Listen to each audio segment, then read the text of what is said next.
Hello and welcome to Breaking Down, the series where we take an in-depth look at a Fire Emblem unit from a gameplay perspective. Today we will be taking a look at the marketplace merchant, Anna. Whilst this series is not focused around plot, there is always a chance for spoilers, and certain elements of the game and its structure and story will inevitably be mentioned, so if that is a concern for you, feel free to give it a miss. Also, where relevant, this is considering the maddening difficulty on a regular new game file with no exploits or excessive grinding. Anna is a DLC character, meaning you cannot recruit her unless you have the DLC. If you do, she is a completely free recruit with no strings attached from Chapter 3 onwards. One odd caveat to note with Anna is that she is unable to provide faculty training until you recruit her.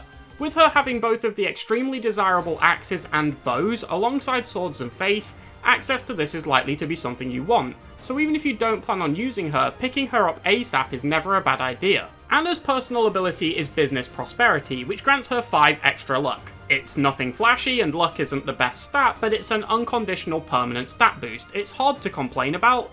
There really isn't much more to say about this at this stage, nothing amazing, but always appreciated, it's free stats. She also has a major Crest of Earnest, giving her a 20% chance to prevent enemy counterattacks when she attacks with a weapon. This is nice when it happens, but nothing game-changing. One unfortunate thing about this crest is that it does not have any associated weapons or equipment, meaning no benefit can be gotten from that, but ultimately this isn't that big of a deal. Anna's stats and skills are really odd to assess and break down. They are all over the place, and somehow manage to simultaneously take her down 3 or 4 different paths, whilst also guiding her down none at all.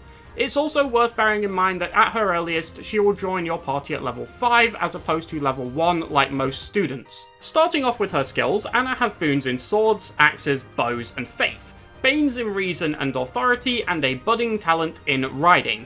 This is a messy one. Let's kick off with the negatives. The 2 banes are atrocious. The authority bane is always painful and can make it annoyingly difficult to reach thresholds for some of the stronger battalions, especially if a flying path is pursued. The Reason Bane makes it incredibly annoying to qualify for many magic-based classes, which can cause issues depending on how you want to use Anna. On the positive end of things, her boons are rather nice. Axes and bows are great for basically any physical unit, as these give easy qualification into some very crucial intermediate classes, with the boost to her base ranks also being a nice additional factor here, especially the D+ bows. This carries forward later in the game too, with the 2 playing crucial roles in some late game physical builds as well. Swords aren't overly impactful, but more weapon flexibility is always appreciated, and can help with some class certifications. Once again, the D+ base rank is really nice here. Faith can be extremely useful if you wish to explore some magic-based classes, which is something we will touch on more later. In terms of what Anna actually gets from her skills, the main focal points would be the magic-based sword combat arts. Soulblade comes at C+, and grants a small boost to hit and might, as well as adding 3/10 of Anna's resistance to the damage, and counting as a magic attack rather than a physical one. Hexblade comes at A swords and is very similar, however it does not add on any additional resistance-based damage, instead offering a larger flat might boost of 7. The other really big ability is Pass, which she gets from mastering her budding talent in riding, which takes 12 tutoring sessions. For a pretty low investment, this is an incredibly good ability, allowing her to move through enemy units, giving her significantly more mobility. Since only 2 other units get access to this, it's also something which is relatively unique to Anna. Past this, there isn't really a whole lot, a couple of reasonable supplementary skills here and there, but nothing overly defining.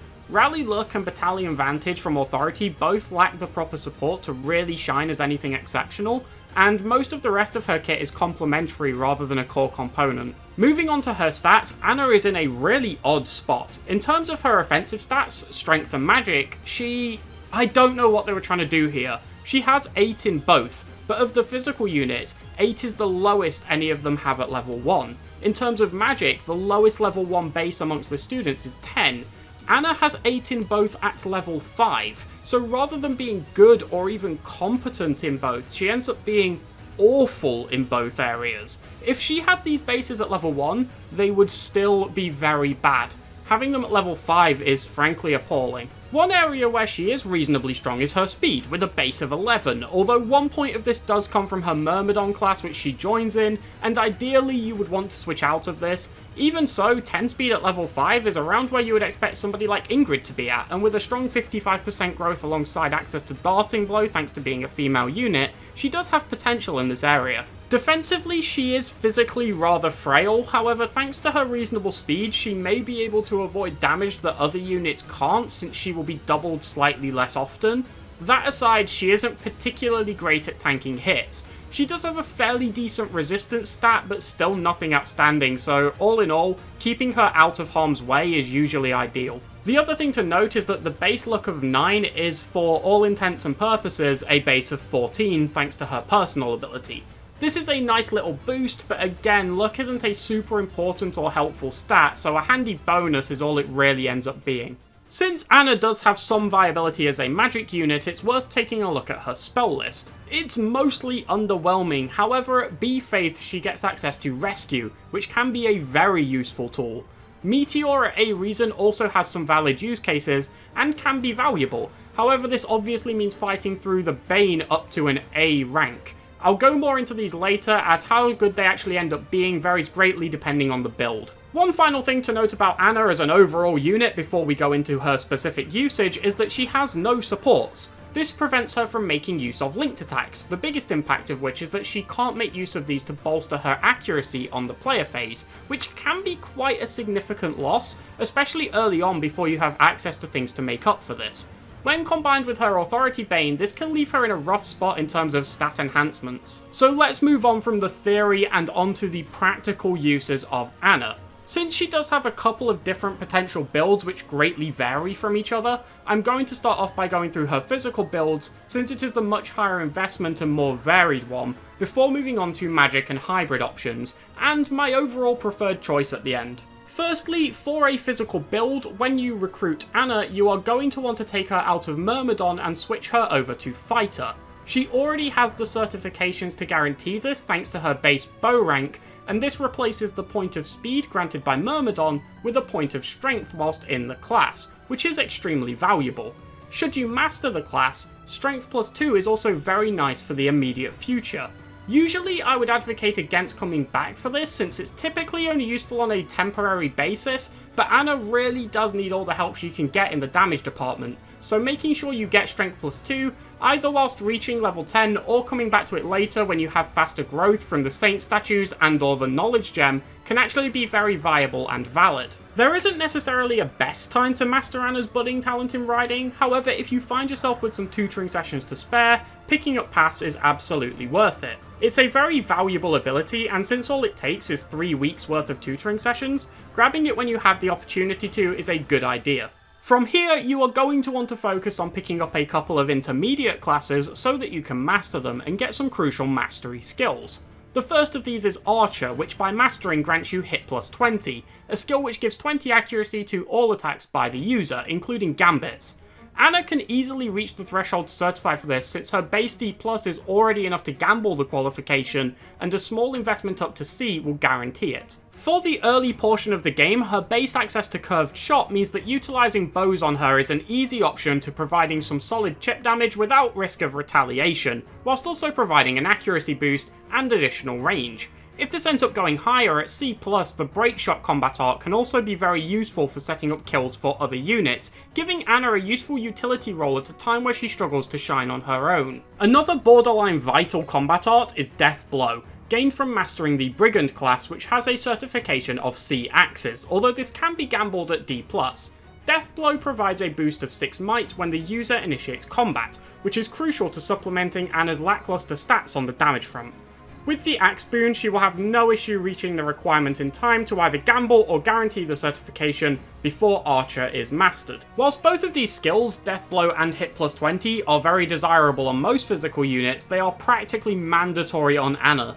The former compensates for her struggling strength bases and growths, and the latter making up for a lack of linked attack benefits. Getting these as soon as possible really helps shove her in the right direction. Now Anna's best class at this point in time is Pegasus Knight, due to its flight, 6 move and canto ability. However, she will really need these skills to be able to do much in it. Once you have them though, you are free to slot her in Pegasus Knight, and she will actually be reasonably effective around this point in time, especially if she masters the class and gets Darting Blow. This grants her +6 speed when she initiates combat, which can help push her into doubling range when coupled with her already reasonable bases. To certify for Pegasus Knight, a C rank in Lances and a D in Flying is needed to guarantee it. Whilst Anna has no boons in these areas, they're still very attainable due to them being very low, so pushing into Pegasus Knight here is still ideal.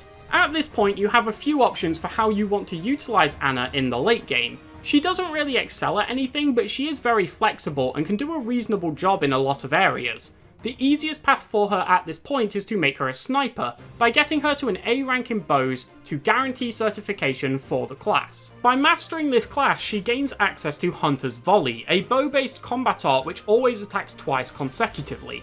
This gives Anna some much appreciated player phase killing power, and lets her dispatch a decent amount of enemies from range. If this is your choice, Anna can basically be considered done at this point. As with most sniper options, it's a low investment choice that gives her a valid contribution to your team.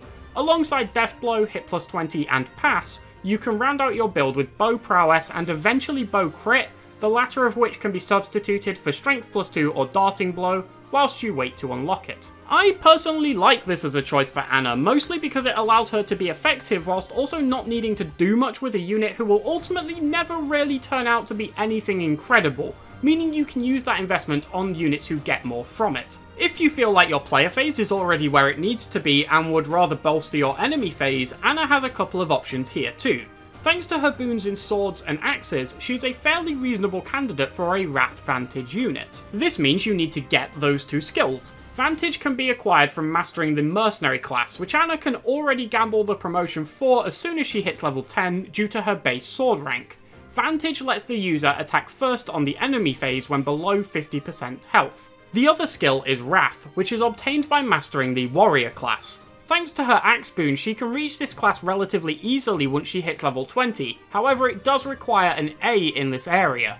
Wrath has the same condition as Vantage, being below 50% health, however the effect of this is a boost of 50 crit on the enemy phase. By using these two skills together, Anna can attack first on the enemy phase and have a massive, if not guaranteed, chance of critting. To further pad this crit chance, things like killer weaponry, a crit boosting battalion, and a crit ring can be used. Anna can take these skills into a flying class to also give her great mobility, especially when combined with Pass, to allow her to enemy phase very effectively.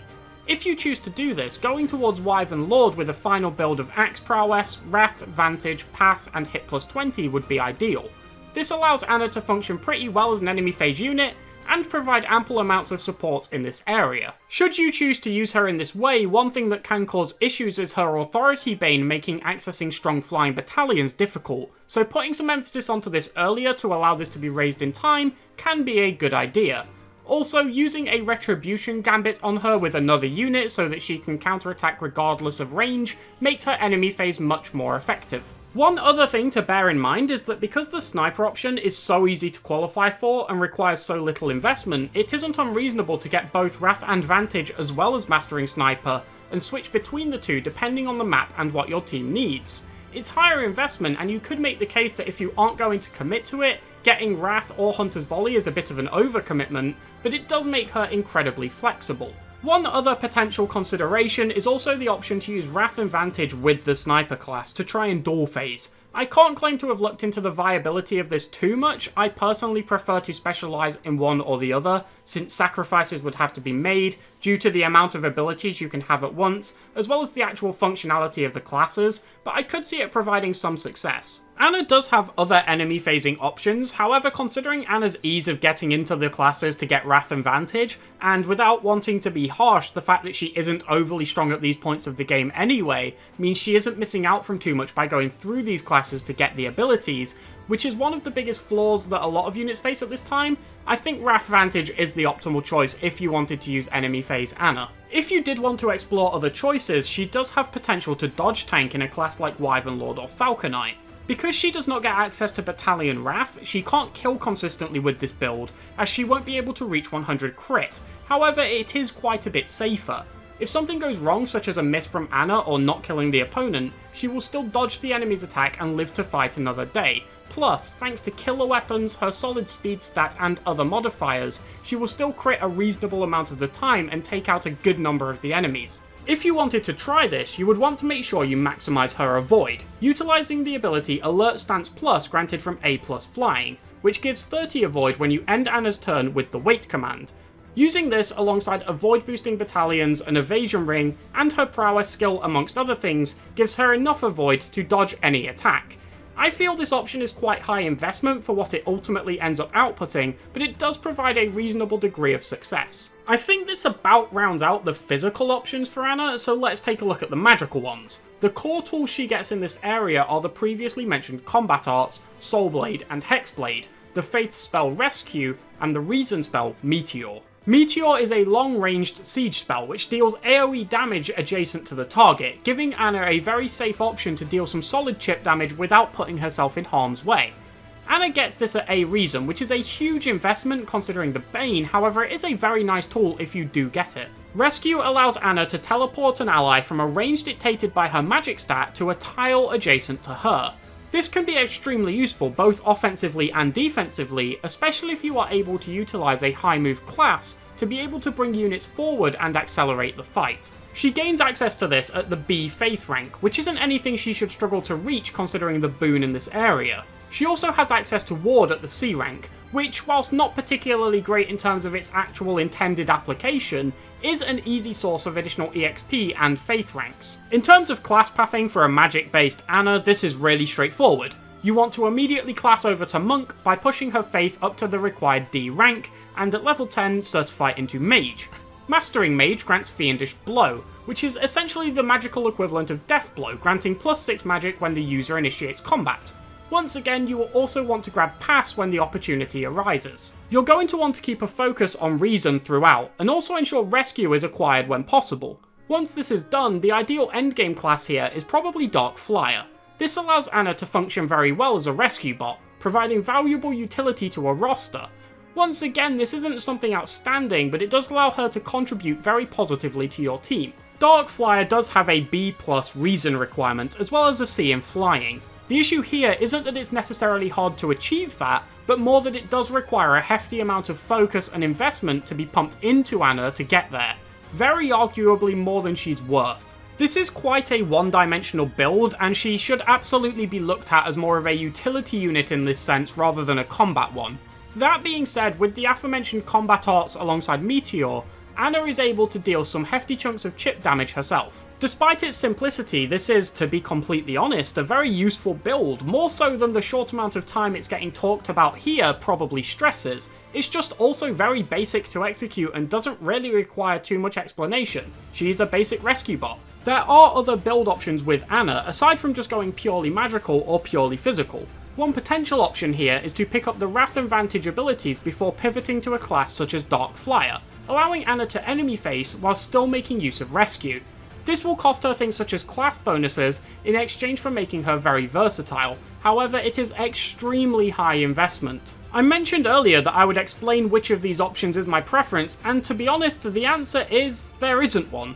Anna, in my eyes, is very much a filler unit. She will never be a standout or an MVP, but she can supplement your team in essentially any area where it may be lacking. To get the best out of her, you should be fitting her into whatever your team needs. Anna is very flexible, but that flexibility isn't necessarily a good thing. Part of the reason you can slot her into whatever your team needs is because there's nothing about her that really gives you something to gravitate towards. The phrase "jack of all trades, master of none" is a bit of a cliche, but it honestly describes her extremely well. She is a bit of an unfortunate unit, really. She gets a lot of supplementary skills, things other units would love, but nothing to really build around that really gives her an identity of her own. Pass, rescue, and solid boons are all nice, but not unit defining. She lacks that one big thing to really give her a core role. Something like Battalion Wrath, Swift Strikes, or Point Blank Volley would be huge for her, but sadly she misses out. When you put this on top of some of the more outright problems touched upon, very underwhelming stats, no linked attacks, frustrating banes, etc., it can leave her to be very lacking. That all being said, whilst I do think she is one of the weaker members of the cast, I do think she is treated incredibly harshly by a lot of players. She will never be the star of your team, but getting useful, valid contributions out of her is still very possible. There is a notion that she will never do anything useful if you use her, and frankly I just think that's incorrect. She will be outshone by almost all of her peers, that's true, but she still does a fine job of dealing with the challenges on the map and helping you towards success. I hope this helps you get the most out of Anna. If you want to talk more about the video, the channel, or Fire Emblem in general, check out the Discord in the description. Thanks for watching.